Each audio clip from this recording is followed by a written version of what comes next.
goodness. It's seed planting time. Woohoo. Whoa. Okay, chill.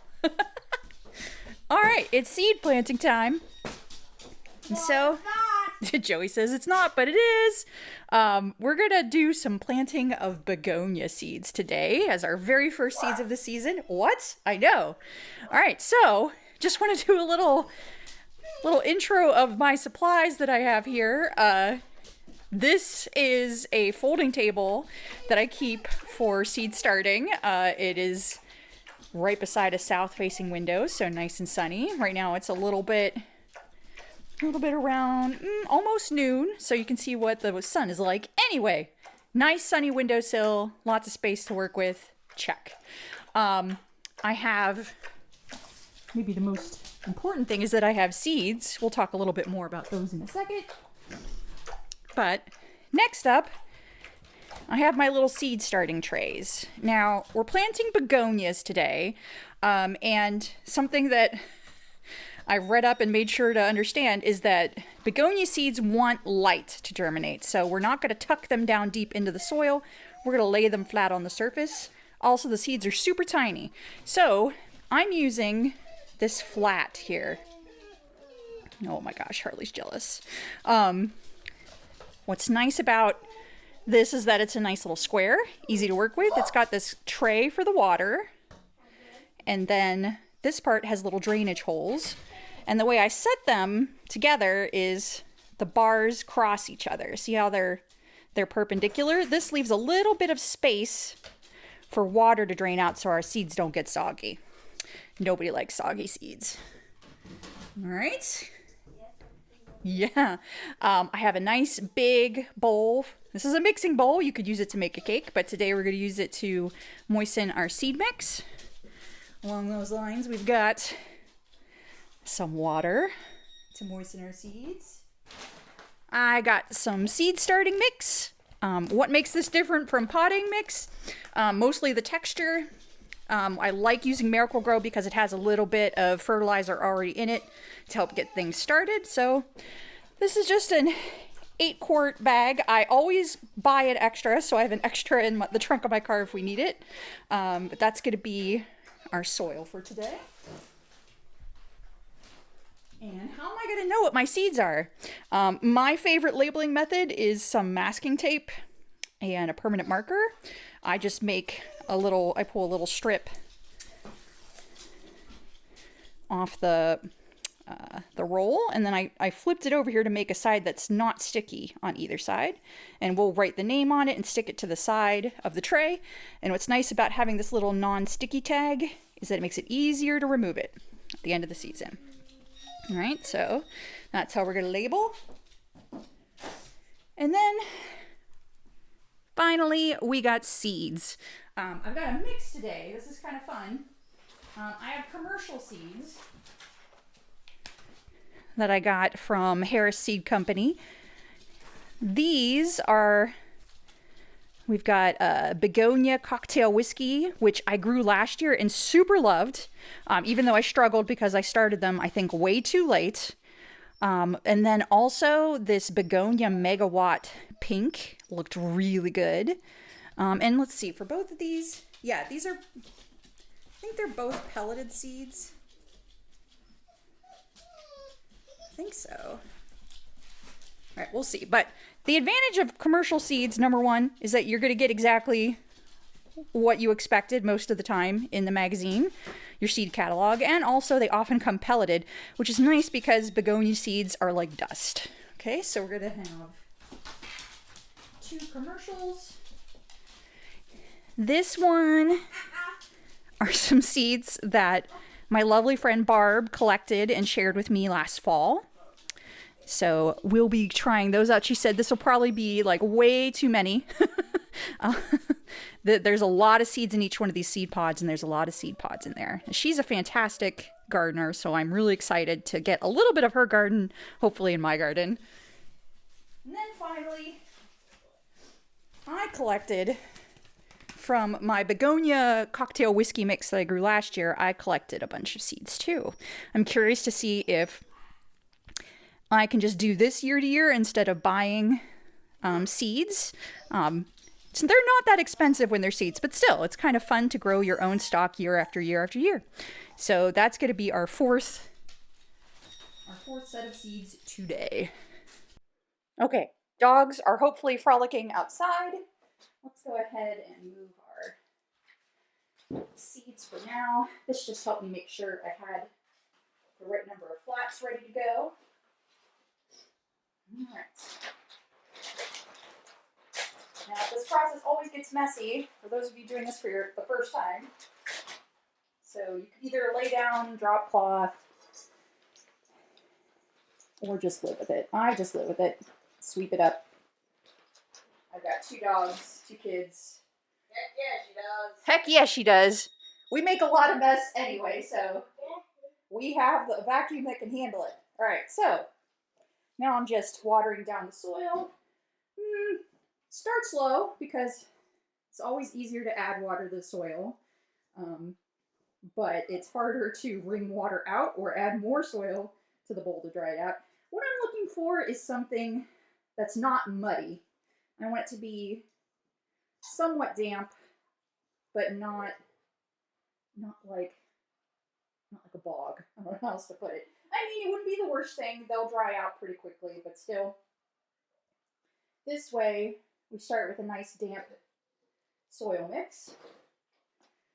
And that's going to help those seeds just stick right where they are instead of flying all over the place. And then when we water them, they'll already be kind of stuck into place. Okay, so that looks pretty good. See, it kind of sticks together, but it's not sloopy. It's not soupy. That's the word I'm looking for, not sloopy. All right. So next, I'm just going to start filling up my seed trays. This part is not super crazy, I would say, but it is where it's going to get messy. I'm just lightly pressing down the soil. What I'm kind of aiming for is this very first rung. You could fill the seeds up, the soil up this high, but then there wouldn't be a lot of room for water. And also, these seedlings I'm going to transfer out as soon as I have good germination and good starting growth. So I don't want to use a lot of my soil on them right now. So just gently patting that down and also just doing a little smoothing over the top. All right, that looks good. Let's do that for the other 2. Get the sense we're probably going to need to mix up some more soil in a minute, but that's okay. That's why we got the bowl ready to go. But yeah, what I ran into last year when I was growing begonias is that they took a really long time to germinate. And even when they germinated, they weren't very big, which made me very sad because I wanted to put them out in the landscape, but they were just still too small. But then, a couple weeks later, they looked wonderful, the ones that I had left, because a lot of them got injured as I transferred them too early. So I was bummed, because the ones that grew and grew to adulthood were gorgeous, and they did really well in our summer last year. It was hot and humid. So that's why I'm back with a vengeance this year, to see if I can do a better job by starting earlier. Because normally I start my seeds after Valentine's Day, near the end of February. But these I'm starting here at the very beginning of February. It is not Valentine's Day yet. It's officially the 4th. We've heard from the groundhog things might go well for us and have an early spring, so I just figured this is the weekend I want to get a jump on it. Sometimes I read the seed packets and try to do the math to be more accurate about how far off from the last frost date things need to happen. But here, I figure I just need to give myself as much time as possible. Give these begonias, as much time as possible. Alright, so you can see I'm mixing up another bunch of soil here. It's still a little dry, so I'm going to just get in the water. There we go. And I know I said, oh, it's hard to, if you get your soil too wet, it's going to be hard to add more soil to the top. You'll be fine. You'll work it out. You just don't want it to be soupy and swampy. All right, I'm going to add a little bit more to this flat because I feel like it's just a little shy of being at that first line. And then to save my back a little trouble, just shift the ones that are done back here. Do that. Okay. I gotta say, it's one of my favorite seasonal experiences each year to get my hands in some soil and start planting seedlings. I mean, now that I have more houseplants, I get my hands in the soil year round a little bit more, so it's less of a unique experience, but still special. Because now every day I'm gonna get to go look at these seeds, be looking for little green germination. All right, there we go. That one's looking good. I know I'm gonna need a little more soil, so I'm gonna go ahead and just add it to what I've got. Still on our first bag, first 8-quart bag here. And again, I would always buy at least one more bag than you think you need. Oh, good. Holly's back. And Lucky's back. Now, I would always buy one more bag than you need at least, because it's always easy to hold an extra little bag somewhere. It's sad when you're in the middle of planting and you would have to go back to the store to actually do something. Let's actually finish your job. All right, here we go. Just tossing soil right and left.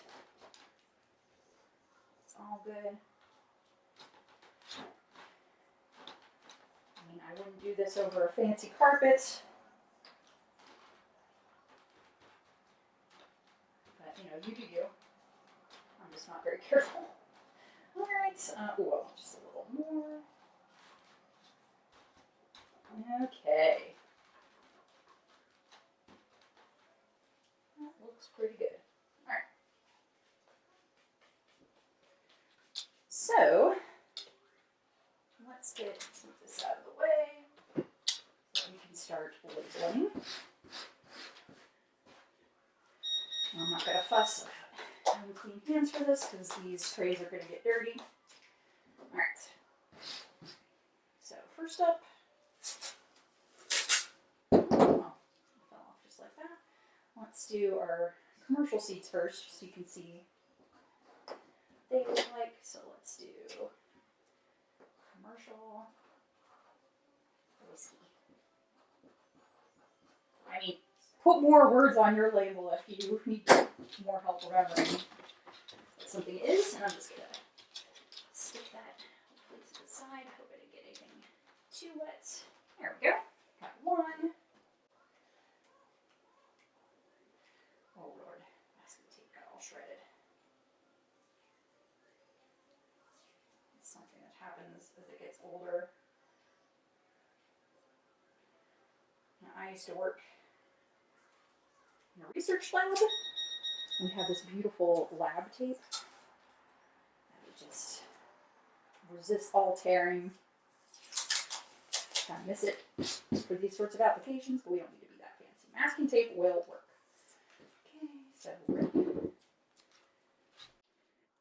put a little fold over the end. Let's do commercial megawatts, I think.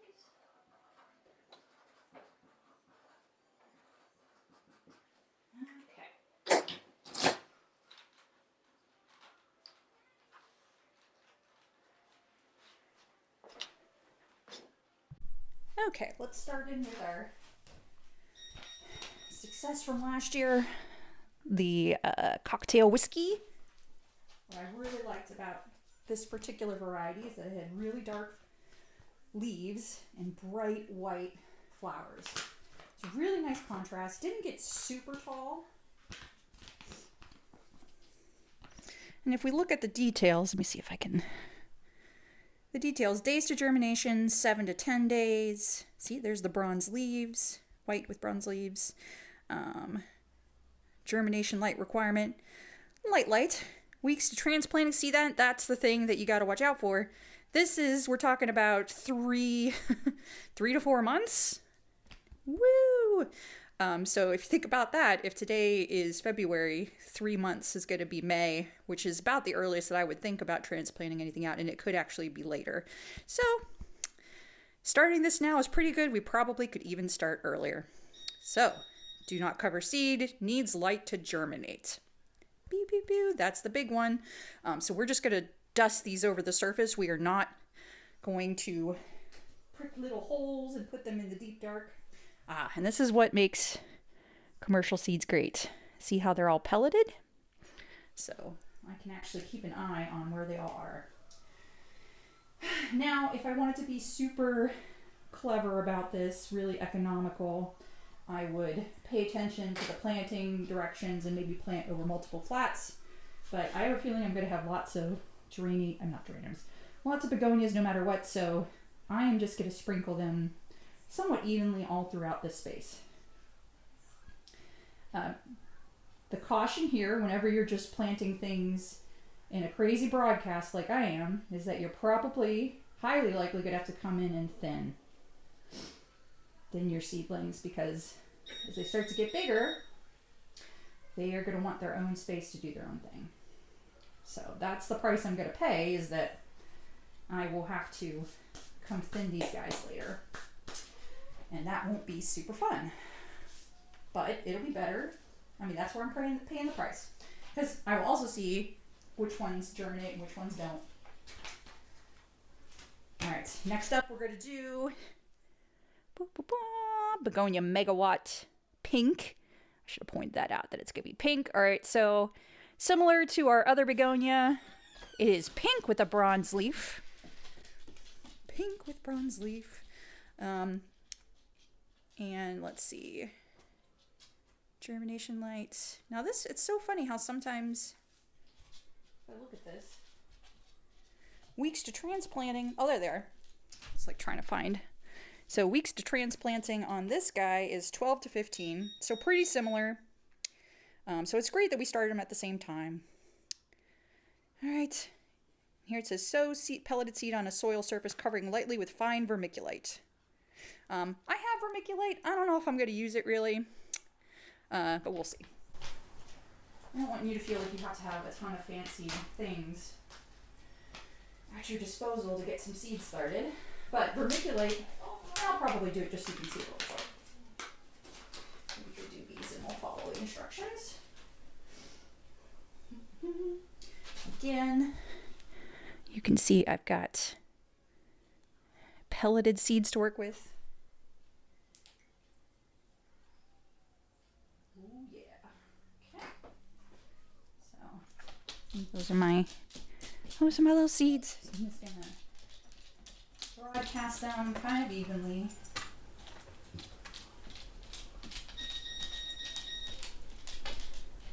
And no shade if you actually do want to try to space these out and make them, you know, as well distributed as possible.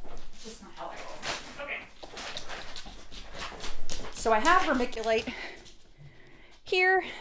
You can use it for adding to your soil mixes. It can make you kind of cough. It can get dusty.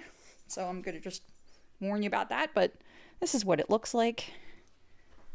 I'm just I'm going to do a light dusting over top.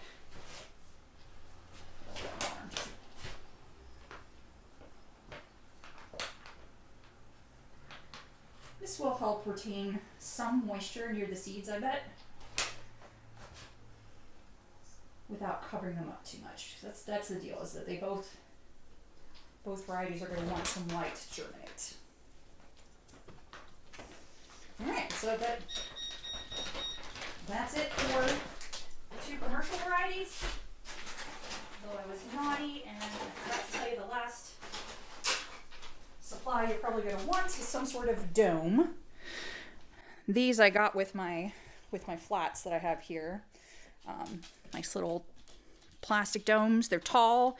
Most of them have like a little adjustment, these little windows that you can twist to adjust the moisture. Hard part is that the little discs go missing. You know, we'll try our best. The reason to have these on our seedlings is to help keep them nice and moist. I may come back and mist them with some water at the end, but for now let's keep doing what we're doing. Again, being friends to my back and not trying to make myself reach all the way to the back. Oh yeah, look at that, guys. I'm already getting some sun. Alright, so next we're going to do Barb's Begonias. Yeah! This is where we're going to see what the seed pods actually give up. But first, let's label. Depending on how many plants you're starting, labeling might not be that important. If you're really good at IDing your seedlings, it might also not be important. But, you know, we give ourselves the best chance to start by labeling things. Alright, so we'll call this Barb's Begonias. Okay. I just stick it here on the side. Another reason I like labeling on the side is that it's easy. If I put a little stick inside of here, sometimes it's hard to maneuver the domes. And then I have, jeez, I did it again. This masking tape is naughty. Probably should shift to like some lab tape or some 3M tape, something that's less likely to shred. Because that's really all we're looking for is tape that's easy to work with. It doesn't have to stick forever. Masking tape is nice outdoors. Okay. You see what's happening here? It's just being really bad. That's okay. Fitting that it should be for my begonias. I'm gonna call these Amber's Whiskey. Yeah, that's my name. Okay.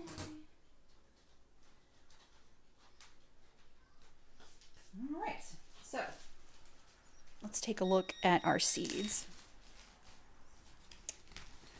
Now, if you collect seeds off a begonia, you'll be able to spot the seed pods pretty well because they've got this kind of like a triangular, like propeller shape. The trick though is that while the seed pod is really distinctive and easy to spot, the seeds, not so much. So if you can see here, see this little like dust, like sort of orange brown dust? That's the seeds. That's how tiny they really are. Might be that I only need this seed pod to get stuff started. And I wouldn't worry about if you have some of the flakes of the seed pod get in here. It's really okay. If you can just imagine that each one of those little specks of dust is a seed. If I felt fussy about the pelleted seeds, how hilarious is this?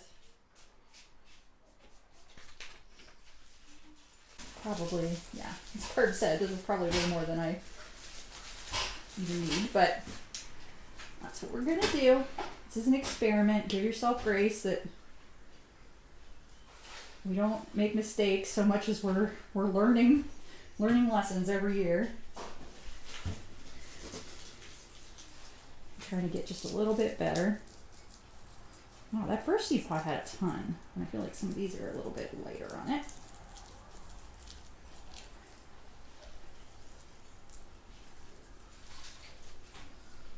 And again, I would not worry too much about having seed pod bits in there, because in the real world, the outside world, they would be falling to the ground too. Let's do at least one more. I feel like just do one per quadrant. It's interesting how some of them seem to have a lot in them. Some of them are probably just collecting at the bottom of this bag. Loki. Yeah, we'll go crazy and just do a couple more. Again, I'm sewing very thickly, but I plan to come back in and separate things as they grow into little plants that will go into bigger pots. Alright, so I'm going to use like maybe a sixth of what's in there. There are a lot down at the bottom. I might just be fancy and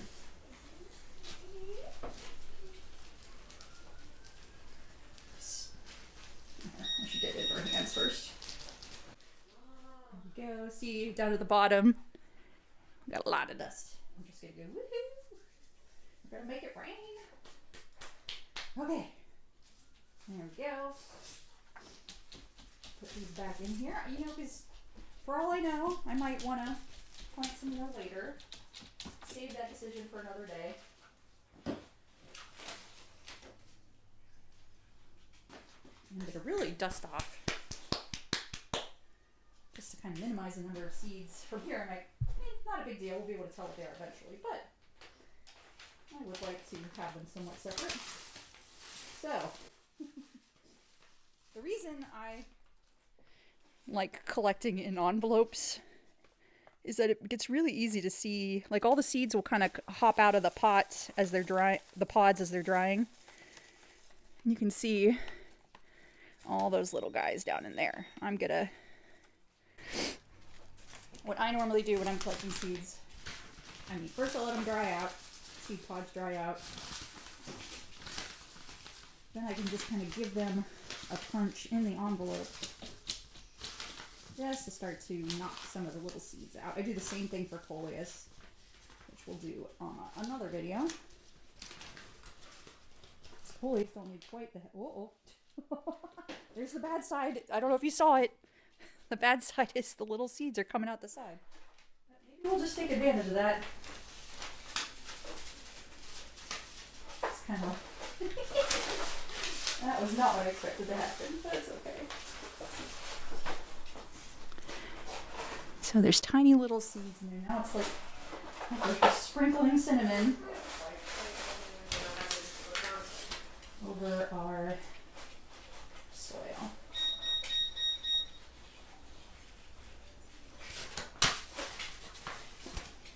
Yeah, we got plenty. So I'm curious to see, it'll be interesting to compare the seeds that I collected. So this is the original strain I collected these seeds from, straight from the grower. And then these are the seeds that I collected off the plants from last summer. So it'll be interesting to see, I don't know, how different that is. I did have other begonias nearby them. They might cross-pollinate, who knows? Okay, make sure I got lids for you guys. You're almost done. Ooh, I found one of the discs. It's usually what happens. They usually just are not far away, but they just slide off. Here's another. Alright, good. Alright, so I'm going to make sure I have my domes ready.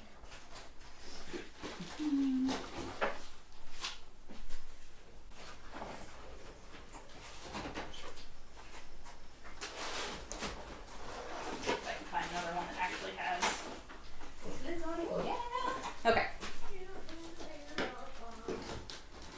You see Amber's whiskey is starting to fall off. That tape was not great. But okay. So, we're not quite done. I've got one more secret ingredient I forgot. Hold on one second. Alright. Last secret ingredient I have for seeds that are going to stay, they're going to be surface sown. Like they're sitting on top of the soil. They're going to get some moisture from that moist potting mix that we did, but I'm bringing in my little mister just to add a little more moisture on top. I use this for a lot of my tropical plants, so I always have one handy. That's why I kind of forgot, I think. So I'll mention it up front. I think as you can see, if you've got all your goodies ready to go,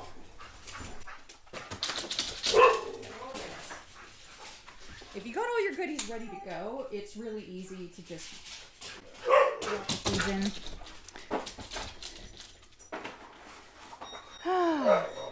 Dogs. Alright, so all I'm going to do is just mist the top of my seeds. Now, you could take something like your watering pot and pour over the top, but that's like a waterfall, whereas this is a gentle mist. This is like a fog. And my goal is just to get all of those seeds enough moisture to let them start waking up.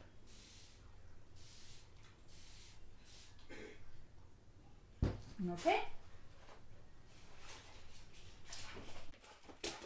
Put the lids back on.